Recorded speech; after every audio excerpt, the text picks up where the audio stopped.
नमस्कार, मैं अरुण छाजेड़। आज हम बात करते हैं सीएमपी वर्सेस आईटीसी के फॉर्म की मैट्रिक्स को समझने की कोशिश करते हैं। सीएमपी 01 के साथ कौन सा फॉर्म होगा, 2 के साथ कौन सा होगा, 3 के साथ कौन सा होगा, 4 के साथ कौन सा होगा, एटसेट्रा। और कंपोजिशन लेना है तो क्या होगा, कंपोजिशन से बाहर जाना है तो क्या होगा, along with its time limit. So मैं पहले बात करता हूं सीएमपी 01 की। मान लीजिए आप प्री जीएसटी एरा में रजिस्टर्ड थे कोई भी टैक्स में, और माइग्रेट होके आ रहे हैं आप जीएसटी में, और आपने कंपोजिशन लिया है। इन दैट केस आपको with in 30 days from the appointed day, with in 30 days from the appointed day, rule 3 सब रूल 1 के कारण आपको ये सीएमपी 01 में इंटीमेशन देना है, जो ऑलरेडी बात कंप्लीट हो चुकी। साथ में रूल 3 सब रूल 4 ये कहता है कि आपको सीएमपी 03 में स्टॉक स्टेटमेंट भी देना है। अब मैं बात करता हूं कि अगर आपने ड्यूरिंग द फाइनेंशियल ईयर में आप अपने आप को रेगुलर, आप रजिस्टर्ड रेगुलर में और कन्वर्ट करवाना चाहते हैं कंपोजिशन में, तो इस डिस्कशन को दो पार्ट में डिवाइड करता हूं। पहला पार्ट जो फर्स्ट ईयर था, फाइनेंशियल ईयर 17-18, वहां पे एक हमें रिलैक्सेशन था कि आप किसी भी मंथ में आप सीएमपी 02 फिल कर दीजिए, उसका जो अगला वाला महीना है माना जाएगा कि आप कंपोजिट में कन्वर्ट हो गए हैं। ये सिर्फ 17-18 के लिए था। Answer is yes. इसके लिए सेपरेट रूल था, रूल 3 सब रूल 3A। अब मैं बात करता हूं बाकी सारे फाइनेंशियल ईयर, लाइक मैं आज की बात करूं कि आज मैं जनवरी 22 में हूं, क्या मैं फेब 22 से अपने आप को कन्वर्ट कर सकता हूं कंपोजिशन में? Answer is no. तो कब कर सकता हूं? Before start of the financial year, that is 31 March 2022 तक आपको सीएमपी 02 भरना है।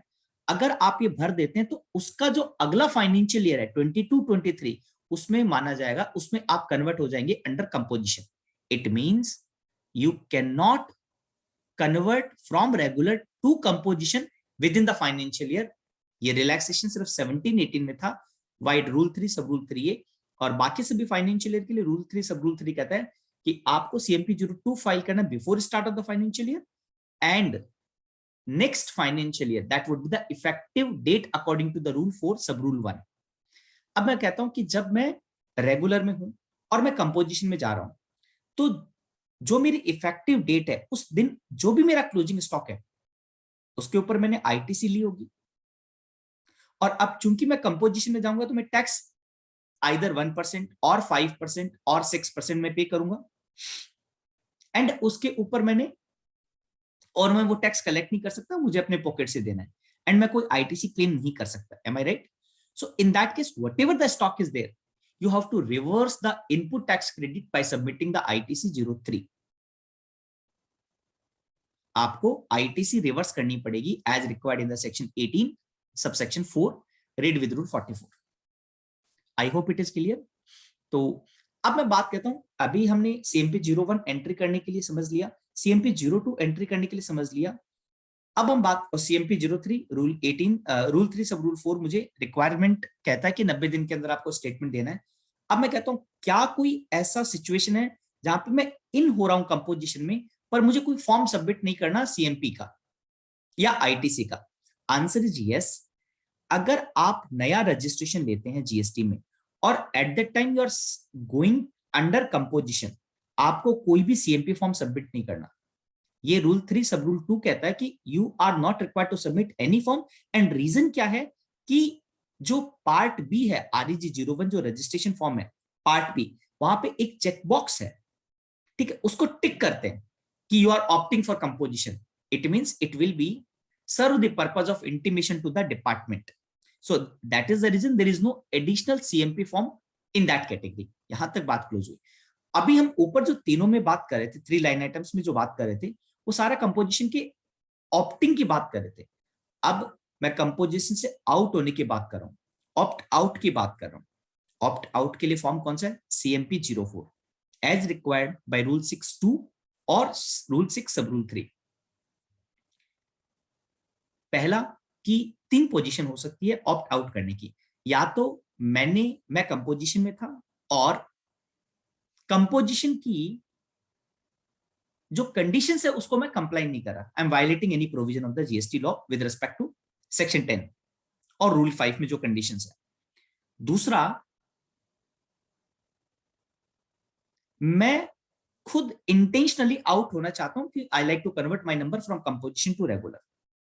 तीसरा, प्रॉपर ऑफिसर के पास में रीजन टू बिलीव है कि मैं रजिस्टर्ड तो कंपोजिशन हूं, but he has the reason to believe that why I am not eligible for this. उसके लिए वो सीएमपी 05 में नोटिस इशू करेंगे, मैं रिप्लाई करूंगा सीएमपी 06 में, आइदर ही विल एक्सेप्ट और accept my reply and leave the order, otherwise he will reject my application, my request, and then he will deny my composition scheme. For that he will issue CMP 07।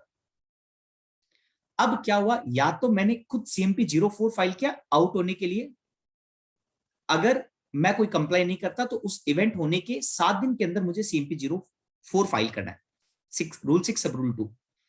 या अगर मैं intentionally मैं चाहता हूं कि नहीं मुझे कल से कंटिन्यू नहीं रहना है कंपोजिशन में, तो मैं खुद आउट हो सकता हूं by filing the CMP 04 and उसके on from that day I would not be covered under section 10 and I would be liable for normal tax invoice supply करूंगा। या मैं CMP 07 के कारण मैं आउट होता हूं। तो इन तीनों सिचुएशंस में जो भी आपके पास स्टॉक है, अगर वो जीएसटी पेड है और वो इनवॉइस फ्रॉम द जो आपके पास इनवॉइस है, जो स्टॉक है, उस स्टॉक का जो इनवॉइस है वो नॉट ओल्डर देन 1 ईयर है, इन that case you can file ITC 01 and claim the input tax credit. ये सारे जो ITC लेने की बात है ITC 01 की, ये है सेक्शन 18 सबसेक्शन 1 से डिराइव होता है, ITC in case of special circumstances. I hope it is clear. ये रूल 6 सब rule 6 read with section 18 subsection 1 and along with rule 40 सब rule 1। I hope it is clear. ये कंप्लीट पीपीटी है जिनमें ये जितने भी रूल्स मैंने डिस्कस किए, ये सारे रूल्स आपको यहाँ मिलेंगे। एक लिस्ट ऑफ कंपोजिशन फॉर्म्स है, क्या क्या रूल की जिसका डिस्कशन किया था वो सारे रूल्स यहाँ पे हैं। अगर आपको ये पावर पॉइंट प्रेजेंटेशन चाहिए तो जस्ट आप डिस्क्रिप्शन बॉक्स में आप हमें अपना ईमेल आईडी दे दीजिए and my team will share that particular power point presentation with all of you. Thank you so much.